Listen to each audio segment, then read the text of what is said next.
다음은 베트남 뉴스에서 한국 젊은이들이 무분별하게 신용카드를 사용하게 빚을 감당하지 못해 어려움을 겪는 기사를 소개하고 있는데요. 그대들의 베트남 사람들이 바라보는 카드에 대한 시각을 엿볼 수 있어 다뤄보았습니다. 살펴보시죠. 구영규 씨는 한 달에 62만 원을 벌지만 4개의 신용카드 덕분에 60배나 더 많은 돈을 쓸 수 있습니다. 구 씨는 카드 한도를 신경 쓰지 않고 18개월 동안 소비를 계속했습니다. 그 시간 동안은 즐겁고 편안했습니다. 20대가 끝날 무렵 구 씨는 약 8,700만 원의 빚을 졌으며 해결할 방법 또한 없었습니다. 11개월 동안 그는 돈을 갚길 원하는 채권자들에게 계속 시달렸습니다. 2016년 그의 가족은 구 씨가 많은 빚을 갖고 있는 것을 알게 되었습니다. 굴욕감을 느낀 그는 살 의욕을 잃고 3번 자살 시도를 합니다. 그런 일이 구 씨에게만 발생한 것이 아닙니다. 2014년부터 2018년까지 800명 이상의 한국인이 서울의 마포대교를 뛰어넘어 자살을 시도했습니다.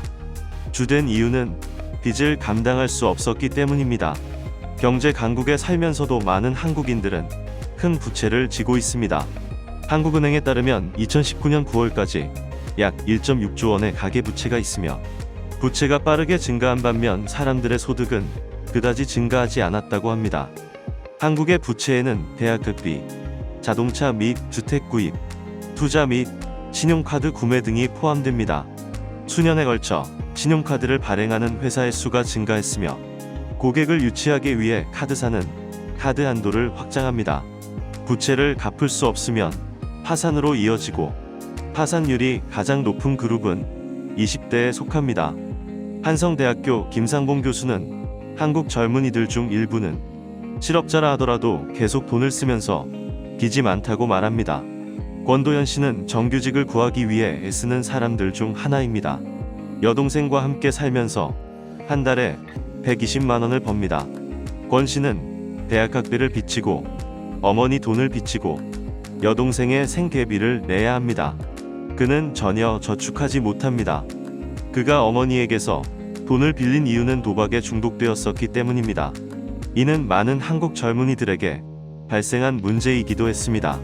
한국감마중독센터에 따르면 도박 중독 치료를 필요로 하는 10대의 수가 2015년 168개에서 2018년 1027개로 증가했습니다. 대부분 불법 웹사이트에서 발생합니다. 권 씨는 대학 입학 후 도박을 시작했습니다. 처음에 100만 원 미만으로 시작했는데 4,400만 원을 벌었습니다. 그러나 얼마 후 그 돈을 모두 잃고 도박으로 더 많은 돈을 벌기 위해 권은 정부의 저소득 대출을 받습니다. 10일 만에 거의 1,500만 원을 잃고 부모님에게서 2,500만 원을 빌립니다. 그러나 또다시 도박에 손을 댄 그는 부모님에게서 쫓겨납니다. 이처럼 빚을 지는 또 다른 그룹은 소기업 상공인입니다. 신용 점수가 낮은 그들은 현금이 부족하지만 은행에서 돈을 빌릴 수 없습니다.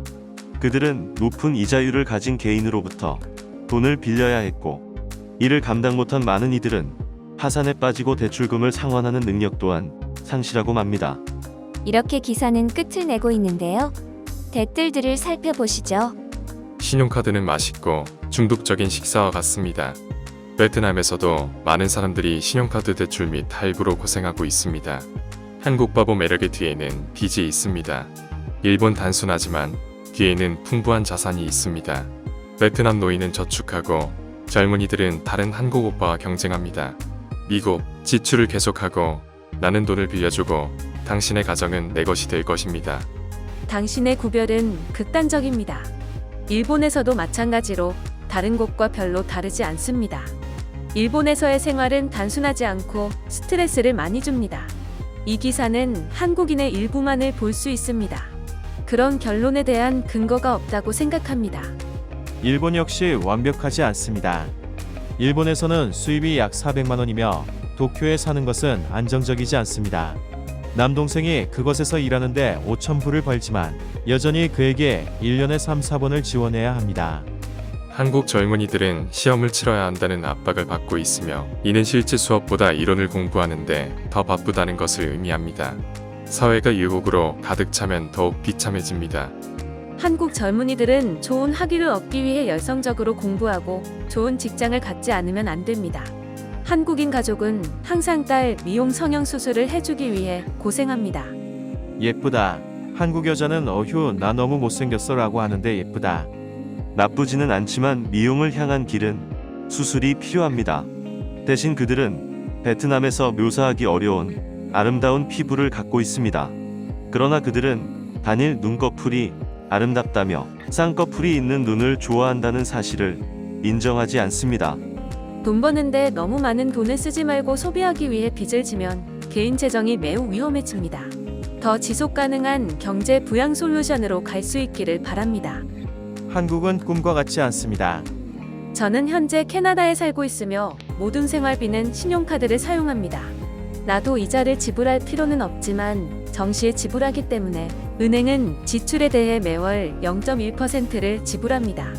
사용 방법을 알고 있다면 신용카드는 많은 유익함이 있습니다.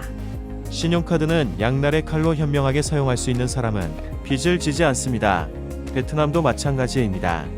저축 능력은 거의 제로입니다. 좋은 부채와 나쁜 부채를 구분해야 합니다. 나쁜 부채는 주로 소비에 따른 부채입니다.